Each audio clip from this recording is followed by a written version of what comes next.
بہت بڑے عالم گزرے ہیں، یہی آغا حسن عالم کے استاد کے استاد سید علی آغا قاضی طباطبائی، نجف اشرف میں آغا خوئی کے استاد، بڑے بڑے علامہ طباطبائی کے ان سب کے استاد سید علی آغا قاضی طباطبائی، وادی السلام میں ان کی قبر ہے۔ ان کے بھی ایرانی نے ڈاکیومنٹری بنائی 6-7 اس میں قصوں میں موجود ہے، آپ آن لائن جا کے دیکھ سکتے ہیں۔ تو ان کے بیٹے سے انٹرویو لیا، 90 برس سے زیادہ ہے، کہا آپ کے باپ کو یہ مقام کیسے ملا والد کو؟ اللہ نے ان کو اتنا توفیق دی، کہتے میرے والد کہتے ہیں کہ میں ہمیشہ چلا کرتا تھا مولا علی علیہ السلام کے حرم، بے انتہا عبادت کرتا، مولا مجھے عطا کر دے، مولا سب کچھ میں جناب امیر کی بارگاہ میں کہ وہ صاحب ولایت ہے انہی سے مانگو۔ توجہ ہو، سید الاولیاء جناب امیر ہے، رسول خدا سید الانبیاء ہیں، جناب امیر سید الاوصیاء سید الاولیاء، سید الاولیاء ہے تو ولایت کے سردار جناب امیر ہے، رسالت کے سردار رسول خدا ہے۔ تو کہا مجھے اس راستے پہ چلنا ہے تو صاحب ولایت جناب امیر ہے، ان سے کچھ مانگوں؟ کہ میں وہیں پہ مانگتا رہتا تھا، مسلسل وہیں مانگتا۔ کہ شب جمعہ میں کربلا جایا کرتا تھا سید الشہداء کی زیارت کی۔ تو کہتے ہیں میرے والد کہتے تھے کہ ایک شب جمعہ میں کربلا گیا ہوا تھا، جیسے رسم ہے، اس پہ میں نے روایت نہیں دیکھی ہے لیکن علماء میں رسم ہے کہ پہلے مولا عباس کی زیارت کریں، اجازت لیں، پھر مولا حسین علیہ السلام کی زیارت کریں۔ دوسری طرح سے بھی کر سکتے ہیں زیارت، لیکن علماء میں رسم ہے۔ تو کہنے لگے کہ میں جناب عباس علیہ السلام کے حرم میں گیا، زیارت پڑھی، اذن دخول پڑھا، زیارت پڑھی۔ اچھا اکثر آپ نے دیکھا عرب، ایرانیوں میں دیکھا ہے لیکن عربوں میں بہت زیادہ کہ اگر کوئی بچہ زیادہ بیمار ہو، مجذوب ہے، دیوانہ ہے، یا عقل پوری نہیں ہے، اپاہج ہے، تو وہ حرم میں اس کو چھوڑ جاتے ہیں کہ مولا بھی اس کو شفا دے دے۔ بات پہنچ رہی ہے؟ تو اکثر وہاں پہ باندھ دیتے ہیں، چھوڑ جاتے ہیں، کہتے ہیں مولا جب تک ٹھیک نہیں ہوگا ہم نہیں لے جائیں گے۔ تو کہنے لگے ایک وہاں پہ مجذوب لڑکا رہتا تھا، وہ وہیں رہتا تھا، لوگ اکثر تبرک دیتے تھے اس کو، تو کہا کہ اس کا دماغ پورا کام نہیں کرتا تھا، کہ میں حرم میں صحن میں کھڑا ہوں جناب عباس علیہ السلام کی، اور میں اذن دخول پڑھ کے زیارت پڑھ رہا ہوں، اندر جانا چاہتا ہوں۔ ابھی زیارت مکمل میں نے کی تھی، اندر نہیں گیا تھا کہ اچانک کسی نے میرے کان میں کہا، اور سے سنیے گا جملہ، مجھے وضاحت نہ کرنی پڑے۔ یہ آغا مرحوم سید علی آغا قاضی طباطبائی کے بیٹے نے کہا کہ میرے والد کہتے ہیں اس کے بعد میری زندگی بدل گئی، اس سے پہلے بڑی عبادت کرتا تھا، یہاں سے زندگی بدلی، کیا حاصل ہوا؟ کیا اچانک کان میں کسی نے مجھ سے کہا کہ تمام دنیا کے اولیاء اور سید الاولیاء، سید الاولیاء کون ہے؟ جناب مولا مشکل کشا شیر خدا جناب علی بن ابی طالب، کہ تمام دنیا کے اولیاء اور سید الاولیاء کے درمیان واسطہ حضرت عباس ہے۔ پتہ نہیں لوگ پہنچ رہے نہیں پہنچ رہے، بات پہنچ گئی ہے نہیں رہا؟ کہا اچھا آغا مرحوم سید علی آغا قاضی کہتے ہیں کہ اچانک کسی نے میرے کان میں کہا کہ تمام دنیا کے اولیاء، تمام اہل ولایت اور سید الاولیاء کے درمیان میں واسطہ حضرت عباس ہے۔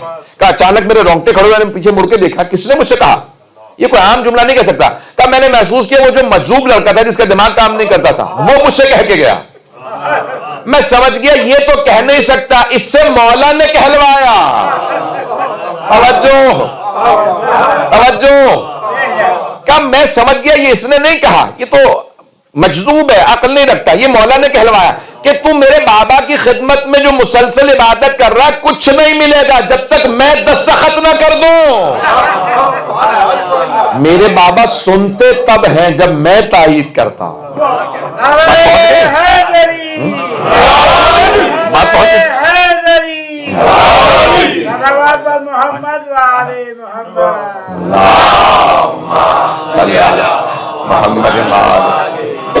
بات پہنچ جانے کے بعد کہ میرے بابا تب تک عطا نہیں کرتے جب تک کہ کسی کی فائل پہ، ڈاکیومنٹ پہ، کسی کے پروندے پہ میرے دستخط نہ ہو۔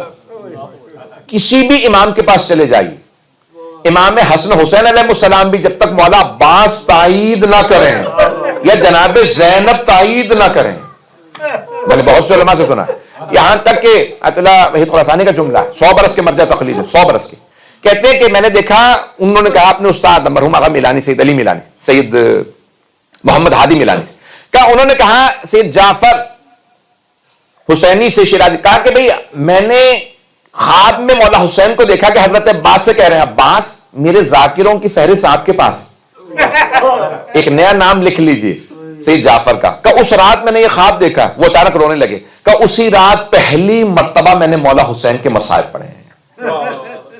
اس کا مطلب ہے مولا حسین جب تک تائید نہ کریں کوئی ذکر حسین نہیں کر سکتا، لیکن وہ فائل کس کے پاس ہے، رجسٹر کس کے پاس ہے؟ حضرت عباس کے پاس۔ پتہ نہیں بات پہنچ رہی ہے نہیں پہنچ رہی؟ آپ جو بھی بنیں گے، چاہے جناب امیر کے پاس جائیں، کسی بھی امام کے پاس جائیں، جب تک کہ جناب عباس یا جناب زینب کے دستخط نہیں ہوں گے وہ معصوم عطا نہیں کریں گے۔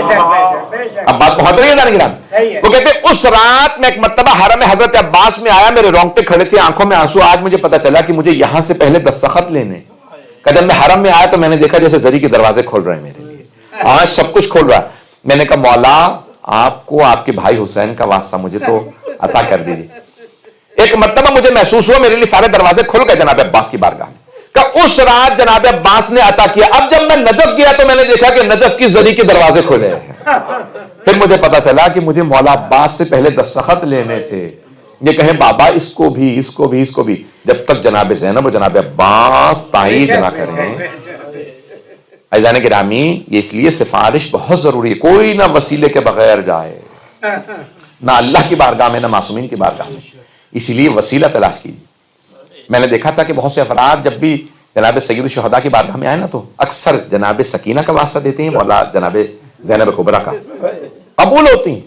عزیزان گرامی، واسطے آپ کو معلوم ہو، شیخ عباس قمی نے پورے فہرست لکھی ہے، تفصیل کا وقت نہیں۔